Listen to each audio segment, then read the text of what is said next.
¿Qué? Mi esposa y yo no teníamos nada cuando nos casamos y llevamos casados más de 30 años. Ella no se casó conmigo por mi dinero, a diferencia de lo que algunos creen. Además de tener poco dinero en ese momento, estábamos muy endeudados porque yo estaba en pleno negocio y había perdido mi segunda empresa. Los $800,000 en deudas incobrables fueron una valiosa lección, y al final pudimos saldarla por completo. ¿Cómo liquidar deudas lo antes posible? Como una tarjeta de crédito no es el problema, me parece absurdo que mucha gente te aconseje dejar de usarlas. Siendo honesto, adoro las tarjetas de crédito. Presta atención hasta el final de este video. No olvides darle me gusta y suscribirte para obtener más contenido informativo e interesante. Comencemos con los pasos para salir de deudas. El primer paso es ser honesto contigo mismo. Como Kim nunca pasó por una catástrofe financiera como la mía, creo que fue una de las cosas más difíciles que he tenido que hacer. Hasta que conseguí dinero, ella no podía entender que alguien pudiera conducir un Mercedes y ser completamente pobre. Yo fingía vivir sin deudas mientras le rezaba a Dios y a Jesús para que viniera el dinero. Él era pobre mientras comía en los mejores lugares y lucía fantástico. No se le permite mentir a tu esposa, pero sí a tus amigas. Mi primera tarea con Kim fue decirle finalmente la verdad, que él no era tan rico como aparentaba. Debes ser honesto contigo mismo, porque sin saber dónde estás, nunca alcanzarás tu objetivo de estar. El segundo paso es dejar de acumular tarjetas de crédito de inmediato. Eso a veces requiere un pequeño sacrificio. Kim y yo estábamos en la miseria y vivíamos en un sótano cuando nos mudamos de Hawái a California. Por falta de dinero, a veces teníamos que huir. Kim tenía unos $2 para sobrevivir el fin de semana hasta el domingo por la noche, cuando llegué a casa. Crear una lista de todas tus deudas es el tercer paso. La palabra todas es crucial. La razón por la que me miró con extrañeza cuando usé todas fue que le estaba ocultando una gran cantidad de deudas. Finalmente me preguntó por qué me resistía a contarle lo mal que estaban las cosas, pero insistí en pagar algunas cuotas. Al final, tuvimos que ponernos manos a la obra y enumerar a todos los inversores a los que les debía dinero, junto con todos mis familiares y amigos, ya que estaba en mi última transacción comercial. Me hizo sentarme y anotarlo todo, ya que me sentía culpable por no haberles pagado antes. Además, si no pagas a la compañía de tu tarjeta de crédito, pueden enfadarse bastante. Para poder acercarme a ella y decirle la verdad, tuve que mostrarle las facturas que recibía. El cuarto paso es crucial, y si estás muy endeudado, sin duda es uno de los más importantes que debes dar. Contrata a un contable. Intenté escribir mis propias novelas en alguna ocasión, pero evitaba afrontar la realidad porque me sentía demasiado ansioso, avergonzado y enojado por mi gran deuda. Además, no era especialmente detallista y me sentía hecho un desastre. Cuando Kim y yo finalmente fuimos a hablar con mi padre, que era rico, me desaconsejó contratar a un contable. Al principio pensé que era demasiado caro, pero mi padre, que era rico, me informó que, aunque los pobres no llevan una contabilidad adecuada, los ricos tienen contables. Este es el paso número 5 y te proporcionará una representación visual de tus deudas cuando tengas una lista completa. Simplemente escribe el nombre del acreedor en la esquina superior izquierda del cuadrante. Por ejemplo, mi tarjeta Visa. El monto total adeudado se escribirá en la esquina superior derecha. El monto mínimo que debes pagar cada mes se escribirá en la esquina inferior izquierda y el monto total adeudado se dividirá en cuotas mensuales en la esquina inferior derecha. Por ejemplo, podías ingresar un pago mínimo mensual de $100, un monto total adeudado de $2,000 y 20 pagos mensuales en la columna de la tarjeta Visa. Dado que el monto total adeudado dividido entre el pago mínimo mensual es 20, esto indica que me tomará 20 meses saldar esta deuda. Para determinar cuántos meses te tomará saldar cada préstamo, crearás esta gráfica para cada uno y la revisarás a diario.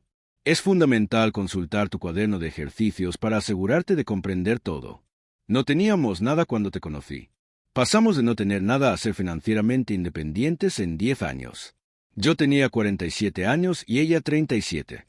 Esta es la ventaja de concentrarse en los activos en lugar de las obligaciones. La mayoría de las personas están tan preocupadas por ganar dinero, intentar pagar sus obligaciones y adquirir pasivos que erróneamente creen que son activos. Ahora somos financieramente libres porque Kim aprendió esta lección del primer regalo que leyó. Si uno se prepara mentalmente, cualquiera puede tener éxito. Me inscribí en mi primer curso de inversión inmobiliaria cuando nos conocimos en 1973. Recuperé el dinero que perdí, pero conservé mis activos. Muchas personas que no pueden ganar $1,000 lo hacen porque no están preparadas para hacerlo a nivel mental, emocional, espiritual o físico. En algún momento luchamos por ganar $1,000. Pero si no lo hubiéramos hecho, Kim y yo no estaríamos ganando varios millones de dólares ahora. Por lo tanto, siempre que nos enfrentábamos a un desafío, necesitábamos superarlo.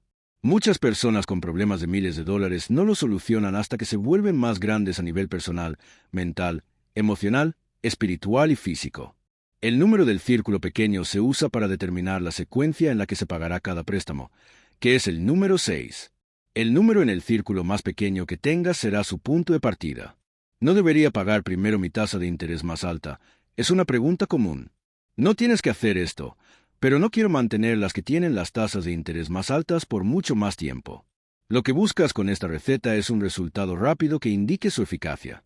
La deuda más corta que tengas, o la que puedas pagar más rápido, es por donde empezamos. Te inspirarás a continuar cuando veas ese resultado y sepas que el método es efectivo. Por eso empezamos con la cantidad más pequeña.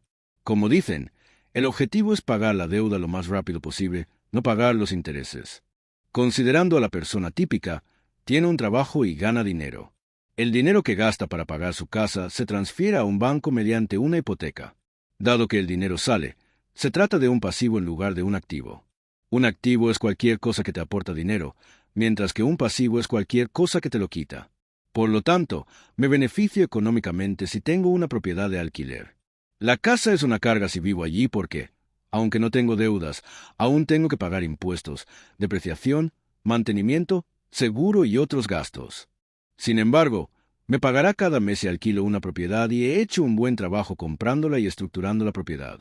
A los 25 años, comencé a hacer esto. Ingresé $25 y me hice dueño de un modesto condominio. Fue una buena deuda y un comienzo. Ganaba dinero de mi pequeña residencia cada mes una vez que el préstamo se canceló y pagó, lo que también me permitió ganar $25. Mi esposa y yo ahora somos dueños de 6,500 casas, lo que nos ayuda económicamente cada mes.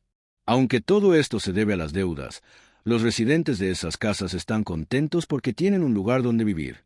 Todo es deuda, tenemos un 100% de financiación. Esta es una deuda excelente, y 3 términos clave, flujo de efectivo, definen una buena deuda.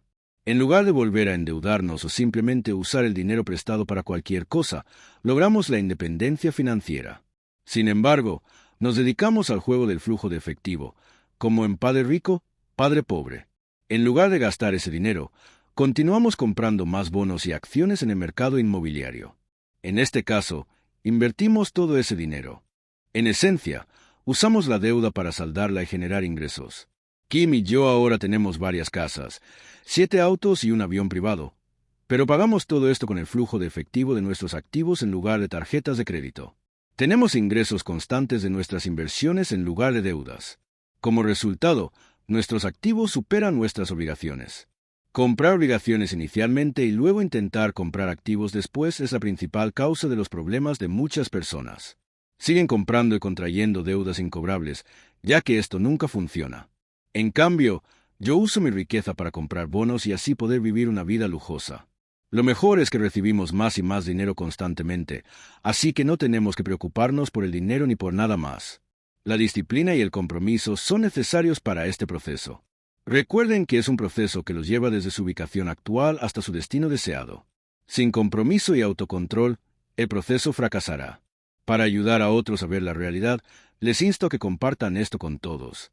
Te invito a suscribirte a nuestro canal de YouTube, Quiero Ser Rico, si quieres aprender más sobre cómo enriquecerte y mejorar tu situación financiera. En este canal, encontrarás información útil sobre inversión, ahorro y cómo optimizar tus finanzas personales. Para ayudarte a alcanzar tus objetivos financieros, también puedes beneficiarte del conocimiento y el asesoramiento de profesionales en negocios y finanzas.